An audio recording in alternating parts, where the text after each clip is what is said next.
inkomoko y'abanyamurenge yaba iyihe? Kuki biswe abanyamurenge? Babaye abanyamurenge gute? Kuki bitirirwa abanyarwanda?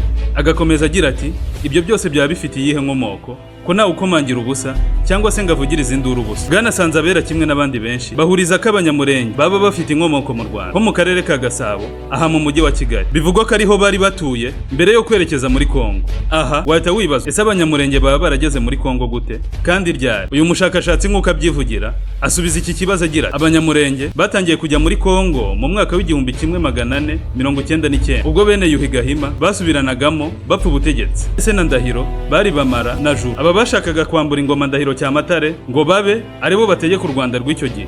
Muri iyi mirwano hagati y'abahungu ba Yuhi Gahima, Ndahiro Cyamatare yaje gutsinda Juru abifashijwemo n'imitwe y'ingabo ze zari zikomeye. Yari afite imitwe y'ingabo ikomeye ibiri, harimo witwaga Ingata ndetse n'Abagunga. Izi ngabo nizo zarinze ubutegetsi bwa Ndahiro Cyamatare zigundagurana na Juru hamwe na Bamara, ariko birangira Juru ahasize agatwe. Bamara yabonye bikomeye, yanga kurwana wenyine, ashaka amaboko. Yatumyeho Nzira ya Muramira ndetse n'Abanyabungo kugira ngo bafatanye batsinde Ndahiro Cyamatare. Ibi koko byarabaye, batsinze umwami Ndahiro Cyamatare baramwica. Aha Ndahiro Cyamatare bamwicanye n'umugore we Nyabacuzi ndetse n'umugabekazi Nyirangabo. Bivugwa ko aba babarwanyaga babatsinze mu miko y'abakobwa. Aha kandi niho hanyagiye ingoma ngabe y'u Rwanda yitwaga Rwoga. Nyuma y'ibi bivugwa ko aba bose bafatanyije gutegeka u Rwanda. Muri ibyo bihe kandi nibwo u Rwanda rwamaze igihe kinini rudafite umwami, igihe kingana n'imyaka 11 yose. U Rwanda rwamaze iyo myaka yose nta mwami, kuko wagombaga kuragwa iyo ngoma yari akiri umwana, Ruganzu Ndoli. Uyu kuko yari akiri umwana yarahungishijwe ajyanwa ikaragwe k'Abahinda nk'uko bivugwa mu mateka. Icyo gihe bivugwa ko u Rwanda rwasigayemo Abanyabungo, Abanyabyinshi ndetse n'Abagara bafatanya kurutegeka nk'uko twabibonye hejuru.